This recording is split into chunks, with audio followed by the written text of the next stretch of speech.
নমস্কার বন্ধুরা, আমি এসকে জ্যোতি রায় ঢাকা থেকে বলছি। এসকে রয় কিচেন ব্লকে সবাইকে স্বাগত। কাছে দূরে দেশ এবং দেশের বাইরে যে যেখান থেকেই আমার ভিডিওটা দেখছেন, আশা করি সবাই ভালো আছেন।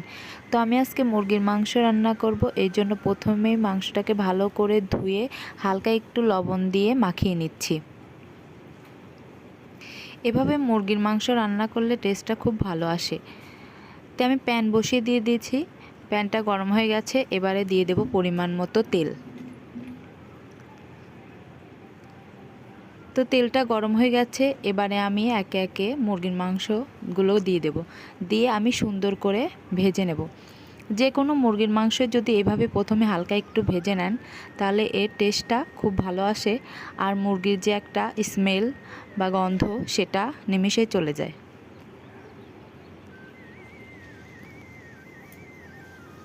তো আমি বেশি ভাজবো না, উল্টিয়ে পাল্টিয়ে 2 থেকে 3 মিনিটের মতো ভেজে নেব।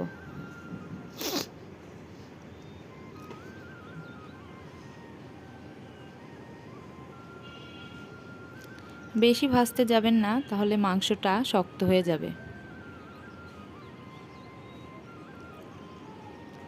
তো আমি এক পিঠ ভেজে নিয়ে আরেক পিঠ উল্টিয়ে দিয়েছি। তো প্রায় ভাজা হয়ে গেছে, আমি বেশি ভাজবো না। তো এবারে আমি নামিয়ে নেব। তো এখানে আমি মশলা নিয়েছি জিরা, শুকনো মরিচ, তেজপাতা, এলাচ, লবঙ্গ, গরম মশলা দিয়ে নাড়াচাড়া করে দিয়ে দেব পেঁয়াজ কুচি। দিয়ে আমি হালকা একটু লাল লাল করে ভেজে নেব। তো আমার ভাজা হয়ে গেছে। এখন আমি এই ভাজা মশলা কিছুটা তুলে রাখবো।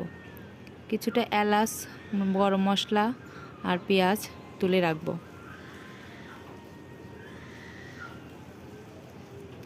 তো এবারে একে একে আমি সব মশলা দিয়ে দেবো আদা বাটা, রসুন বাটা দিয়ে আমি আবারও কিছুক্ষণ নাড়াচাড়া করে কষিয়ে নেব।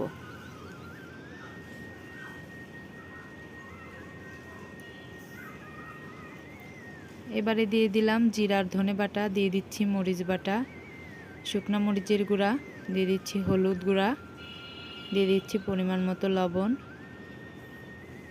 আর সামান্য পরিমাণে জল দিয়ে আমি মশলাটাকে নেড়ে চেড়ে সুন্দর করে কষিয়ে নেব। তো এবার আমি কিছুক্ষণ ঢাকনা দিয়ে ঢেকে রেখে দেব, মশলাটা যাতে সুন্দর করে কষে যায়। তো আমার মশলাটা কষানো হয়ে গেছে, তেল ছেড়ে দিয়েছে।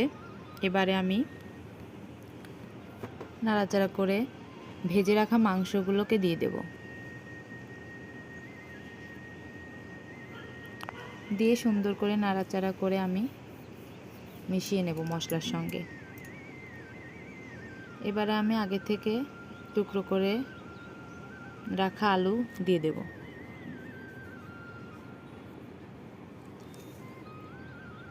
দিয়ে আবারও আমি একটু মিশিয়ে নিচ্ছি। তো এবার আমি ঢাকনা দিয়ে ঢেকে কষিয়ে নেব। এবার দিয়ে দিচ্ছি একটা রসুন, দিয়ে আবারও নাড়াচাড়া করে নিচ্ছি।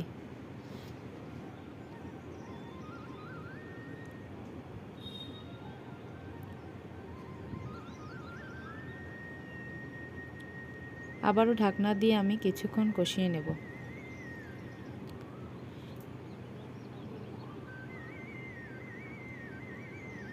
তো এভাবে আমি কয়েকবার ঢাকনা খুলে এবং ঢাকনা দিয়ে ভালোভাবে মাংসটাকে কষিয়ে নেব।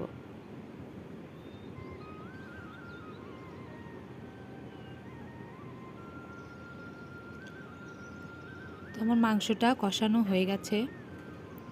তো এবার আমি পরিমাণ মতো দিয়ে দেব জল, দিয়ে নাড়াচাড়া করে মিশিয়ে নেব। এবারে আমি ঢাকনা দিয়ে ঢেকে রেখে দেব। এদিকে আমি মশলাটা তুলে রেখেছিলাম, সেটাকে বেটে নেব। তো এদিকে আমার ঝোলটা ফুটে গেছে, তা আমি একটু ঝোল ঝোল রাখবো। তো ভাজা মশলাটা বেটে নিয়েছি, এবারে ওটা আমি ঝোলের সঙ্গে মিশিয়ে দেব। নামানোর আগে যদি এই ভাজা মশলা বেটে দেওয়া যায়, তাহলে এর স্বাদ এবং ঘ্রাণটা খুব সুন্দর হয়।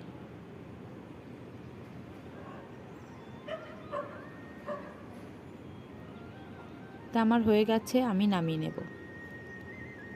তো আমার ভিডিওটা যদি আপনাদের ভালো লেগে থাকে তাহলে অবশ্যই লাইক, কমেন্ট অ্যান্ড শেয়ার করবেন। আর এখনও আমার চ্যানেলটাকে যারা সাবস্ক্রাইব করেননি তারা অবশ্যই আমার চ্যানেলটাকে সাবস্ক্রাইব করে পাশে থাকবেন। সবাই ভালো থাকবেন, সুস্থ থাকবেন। নমস্কার।